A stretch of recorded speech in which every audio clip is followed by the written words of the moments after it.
Can surgery be offshored? How long do you think it'll be before surgeons in one country perform an operation on patients in another country? 5 years? 10 years? It's already being done. It is now 10 years since the first transatlantic telesurgery procedure. 10 years ago, 2 surgeons in Manhattan operated on the gallbladder of a 68-year-old woman in Strasbourg, France. She left hospital 48 hours later with no complications. Nobody's job is safe. Now, there are some people there are some futurologists out there who will tell you what the world is going to look like. As a quick reality check, I'd advise you to go back and look at books written in the 1960s about what they thought the year 2000 was going to look like. We'd all have our own individual jetpacks, and it didn't happen. As Niels Bohr, the physicist, once said, prediction is hard, especially about the future. Nobody knows what's going to happen. And just as a reality check, I mean, I know that many people think they can predict the future, but just let's think about what's happening right now. Okay, so you've heard about the idea that the world is flat. What proportion of physical mail do you think crosses a national boundary in a year? Is it 1%, 5%, 10%, 20%, or 50%? So what I'd like you to do is just to vote. So if you think the answer is 1%, hold up 1 finger for 1. If you think it's 5%, hold up 2 fingers. If it's 10%, hold up 3 fingers. If you think it's 20%, hold up 4 fingers. And if you think it's 50%, hold up 5 fingers. So what proportion of physical mail crosses a national boundary? Thank you. What proportion of telephone minutes cross a national boundary? Can you vote again, please? Thank you. What proportion of internet traffic crosses a national boundary? What proportion of first-generation immigrants ever cross a national boundary?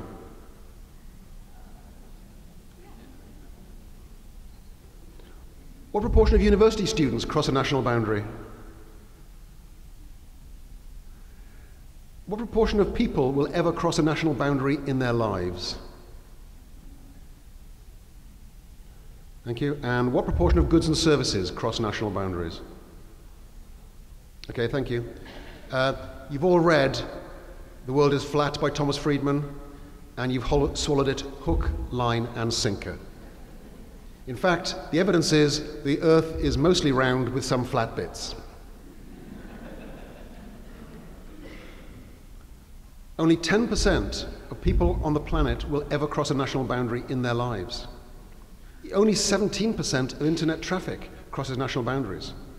This idea that this world is completely flat is wrong. It's much more complex than that. And that's why we need a different kind of education system. Nobody knows what the future is going to look like. And that's why, as Seymour Papert says, there is only one 21st century skill. He points out that, for example, if you do a 4-year computer science degree at a US university, by the time you get your degree, half of what you've learned is obsolete. And I'm not going to read the whole quote to you, but I'll make the slides available. I will emphasize the last sentence. We need to produce people who know how to act when they're faced with situations for which they were not specifically prepared. And there are 2 things that will drive the world in the future: creativity and entrepreneurship. That's where the new jobs are going to come from. 30 years ago, there were predictions that the US would become the 3rd largest economy in the world after Germany and Japan. They were saying that the US would actually be overtaken by Germany and Japan. And today what happened? America is bigger than Germany and Japan combined. Why? Because of the internet revolution. And the internet revolution released 2 things in America. One was creativity and one was entrepreneurship. Those 2 things are what will drive future jobs. So rather than worrying too much about traditional skills, we have to unlock the creativity, the imagination, and the entrepreneurship of American people. One of the big issues that I see being touted all the time around the world, and particularly in the United States, is this idea of achievement gaps. And it was also predictable, wasn't it? Because 10 years ago, what were people worried about? They were worried about failure to stretch the gifted and talented kids. So many schools put in place gifted and talented programs. And then suddenly people started noticing that the gap had got bigger. Gosh, I didn't expect to see that happen. It's a dumb way of thinking about the problem. Because if you're worried about achievement gaps, one way to get rid of your achievement gaps is to discontinue your gifted and talented program. Let's suppress the achievement of the top kids. That'll narrow the achievement gap. It's the wrong way to think about the problem. I think our aspiration should be all students reaching proficiency, many students reaching excellence, and all student subgroups proportionately represented in the excellent. That is the way to think about the challenge that faces us. That's what's going to basically ensure that America stays as the world's #1 economy for the foreseeable future. Now, we have a huge head start. The kids that are being taught in American schools today are smarter than their parents and grandparents. People don't disagree. People disagree with me. But here's the data from James Flynn. It shows that from 1947 to 2001, there have been huge gains in IQs. The biggest one is on picture arrangements and similarities, where actually the average American IQ has gone up by 44 percentile points. Nobody knows why. Some people think it's diet. I think it's TV. Have you watched a rerun of Dallas recently? It's just so slow. Compare that to season 3 of Damages. I could feel my IQ going up just trying to work out what was going on. So nobody knows why, but the fact is that kids are smarter than ever, but that's not enough. Schools are better than they've ever been, but that's not enough, because the world of work is destroying jobs faster than we can improve schools. So it's not a question of saying, are schools better than they used to be? Yes, they are, undoubtedly. But the challenge is that the world of work is destroying low-skill, low-qualification jobs faster than we can actually improve schools. And the real problem is that too many schools in the US function as what I call talent refineries. Basically, we'll teach algebra, and some kids will get it and some kids won't, but that's okay, because obviously algebra is not their subject. So we let the talent float its way to the top. What I notice is that no high school football coach does that. Yeah, we've only got 6 good players this year, so we're not going to play football. That's not what they do. They take the players they've got and they make them into the best players they can be.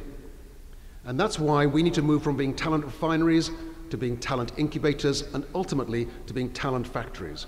We need to get every kid proficient, many kids excellent, with all students represented in the excellent, by putting in whatever it takes. So where's the solution? In America, one big solution is charter schools. The evidence so far is that charter schools have lowered student achievement. Some charter schools are great, more are worse. Small high schools don't seem to have made much of a difference. Curriculum reform. In Scotland, they've just adopted a curriculum for excellence. I am so relieved. Because it must have been such a hard choice, mustn't it? Curriculum for excellence, curriculum for mediocrity. They certainly dodged a bullet on that one. Technology. Many people are now estimating that the net impact on the billions of dollars we spent on technology in terms of student achievement is precisely 0. And in England, teachers' aides were found to lower the student achievement of the students they were asked to help. We need to focus on classrooms, not schools. In the USA, as long as you go to school, it doesn't matter very much which school you go to, but it matters very much which teachers you get in that school. In fact, if you take a group of 50 teachers in the US, teaching, say, 4th grade math, if you are taught by the best teacher in that group of 50, you will learn in 6 months what kids taught by the average teacher will take a year to learn, and if you are unfortunate enough to be taught by the least effective teacher from that group of 50, that same learning will take you 2 years. The most effective teachers generate learning in their students at 4 times the rate of the least effective. And furthermore, and this is the issue to the achievement gap question, in the classrooms of the most effective teachers, achievement gaps do not arise. We don't know how they do this, but the best teachers make up for the deficiencies in the home backgrounds, whatever they are, and kids from disadvantaged backgrounds and kids from advantaged backgrounds learn at the same rate. It's extraordinary how valuable good teachers are. According to a recent report by Chetty and co-workers at Harvard, Being taught by a good teacher for just 1 year increases lifetime income by $50,000.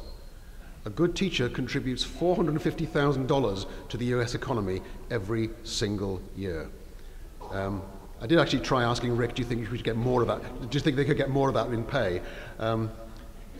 People don't understand this. We don't make a very good case in America for the fact that teachers are the engines of our future economic prosperity. The answer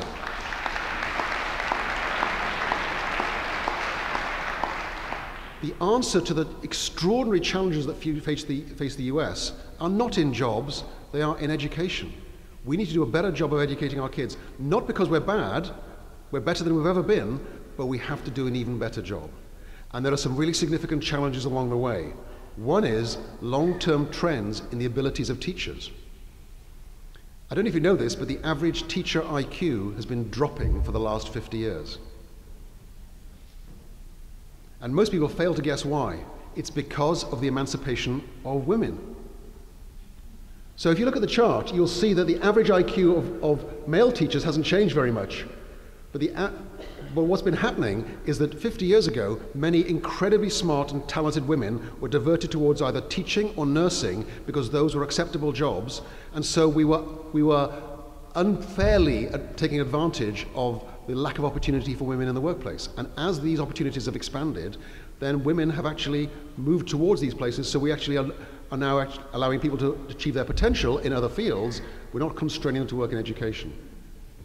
So there are some real significant challenges on the way, but there's no doubt that what we have to do is to improve the quality of the teachers in US schools. The question is, how should we do it? Should we deselect the least effective teachers? If we fired the lowest performing 10% of teachers in the US, we would right now, we would improve our scores by 2 points on PISA. It's a tiny effect.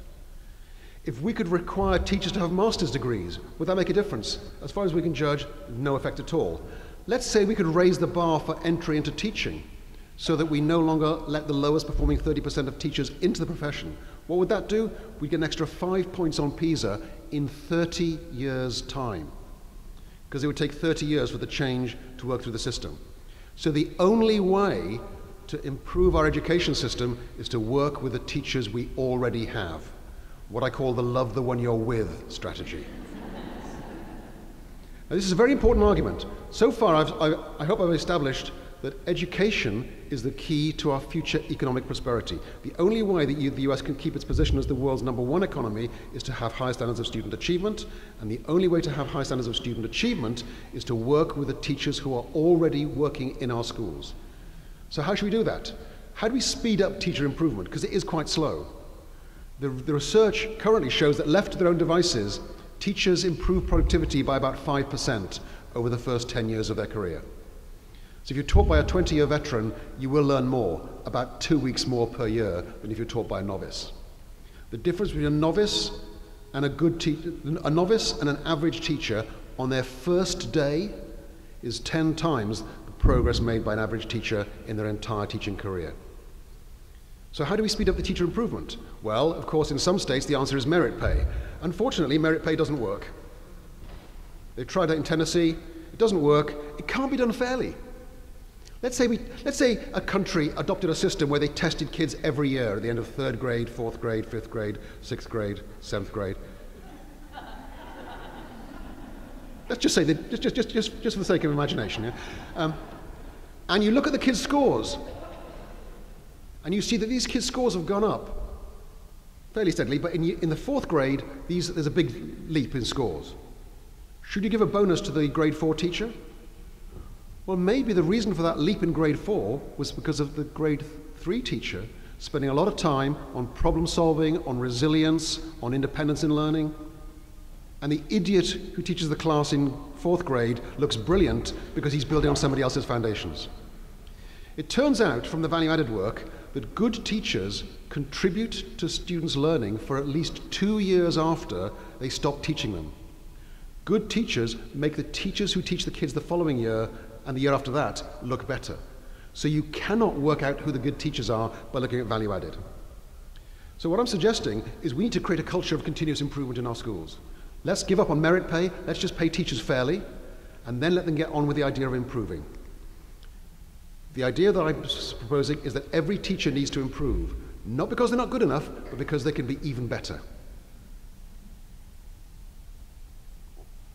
And then it's up to each leader to create a culture where they create the expectations for the continuous improvement of practice, keeping a focus on the things that make a difference to kids. So I'm afraid no more learning styles or brain gym. They don't actually help kids.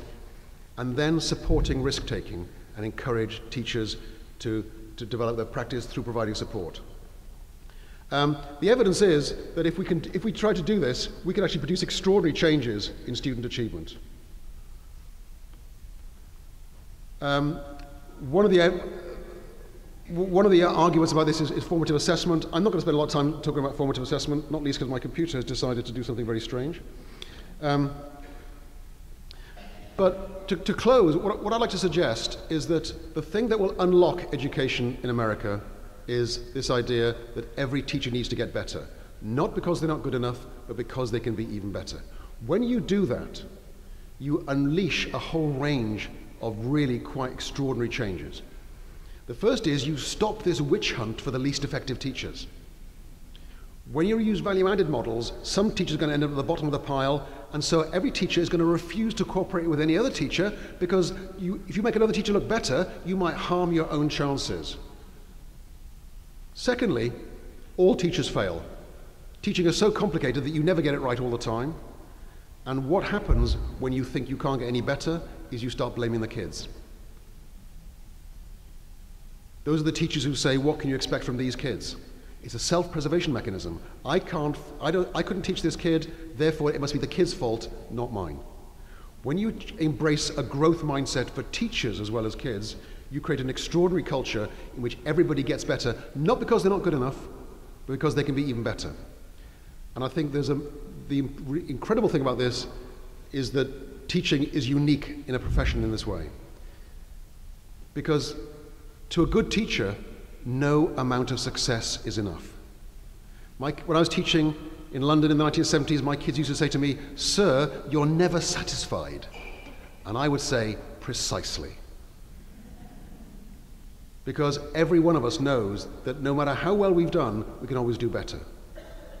It's what makes teaching the best job in the world. You never get any good at it. At one time, Andre Previn was the best paid film score composer in Hollywood, and one day he walked into his office and he quit. And people said to him, "Why did you quit this amazing job?" He said, "I wasn't scared anymore." That is something that no teacher is ever going to have to worry about it. Right? This job is so hard that one lifetime isn't enough to master it. And that's why I hope that we can create a culture in which every single teacher accepts the need to carry on improving until they retire or die. Thank you.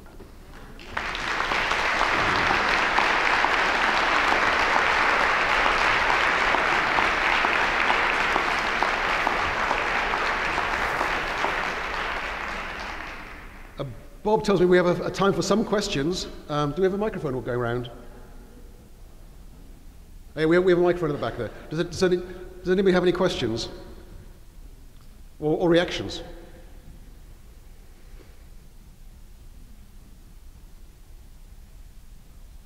Scared, yes.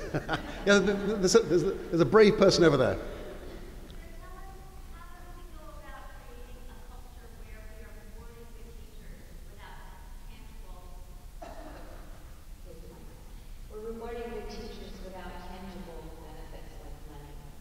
Oh, no. Human resource professionals talk about what they call health factors, hygiene factors. So we need to pay teachers properly, okay? We need to pay teachers a decent wage, and there are real problems here, so I'm not saying that money doesn't matter. In fact, one of the recent studies from the OECD shows that if countries pay teachers 10% more, you get 10% more student achievement. So just basically, I mean, one way, it would require quite sensible, smart ways of introduction, but just paying teachers more in the long run will produce a better teaching force. What we don't have in the US is what they have in Finland, which is an extraordinary culture where everybody wants to be a teacher. Lee Iacocca once said, in a truly rational society, only the best of us would get to be teachers, and everyone else would have to make do with something less, because passing on civilization from one generation to the next ought to be the greatest responsibility and the greatest honor that anyone could ever have. In Finland, teacher education programs have 10 applicants for every place.